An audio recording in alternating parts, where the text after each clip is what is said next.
2005 Jeep Wrangler TJ, nos llega apagado el taller.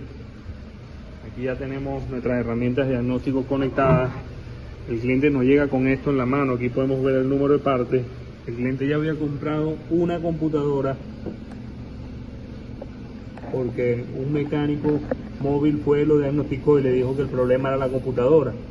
Entonces, ellos me llaman para que yo le programe esto al carro. Yo le digo que me traigan el carro aquí al taller para yo chequearlo. Y aquí estamos en el diagnóstico de este vehículo. Como pueden ver, este vehículo ahora ignición. Ahí la ignición está abierta, pero no da arranque. Ahí le estamos dando arranque y no está arrancando. Entonces, de buenas a primeras, no hay comunicación con la computadora de motor. El vehículo no lee el VIN number. Aquí ya yo tengo el VIN number porque yo leí esta computadora en banco y confirmé que esta, como esta, las dos leen. Entonces, vamos a entrar manualmente con el VIN y vamos a hacer un autoscan a ver qué computadora aparece y cuál no. Mientras que esto carga, esto va un poco lento, vamos a ir chequeando los power supply de este Jeep. Este relay que tenemos aquí en prueba, este es el auto shutdown relay, es el que se carga de enviar positivo bajo switch a todo lo que es el sistema de inyección y a la computadora. Entonces, aquí estamos conectados y podemos observar que hay 0 voltios en el cable rosado con blanco.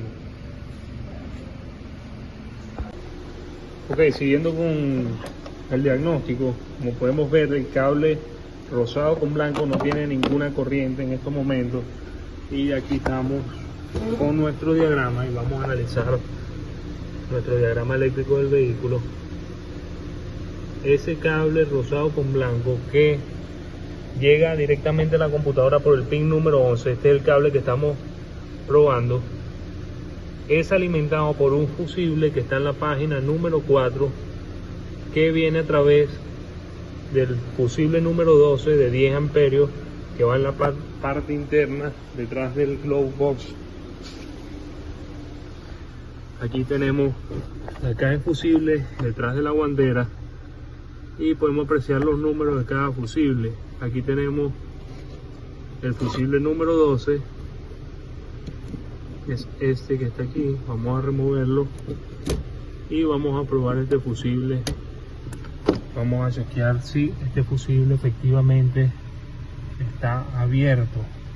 Entonces, mírenlo ahí tenemos el fusible abierto. Vamos a reemplazarlo por otro y este vehículo va a arrancar. Lo más probable, vamos a hacer la prueba directamente y ahí arrancó el vehículo. Entonces, todo el problema de este vehículo era un fusible que no mandaba la corriente bajo el switch a la computadora de motor y a los relays del shutdown y de inyección. Entonces, el problema no provenía de la computadora como tal, así que la compra de esta computadora no es necesaria, la vamos a regresar porque ya diagnosticamos y vimos cuál era el problema.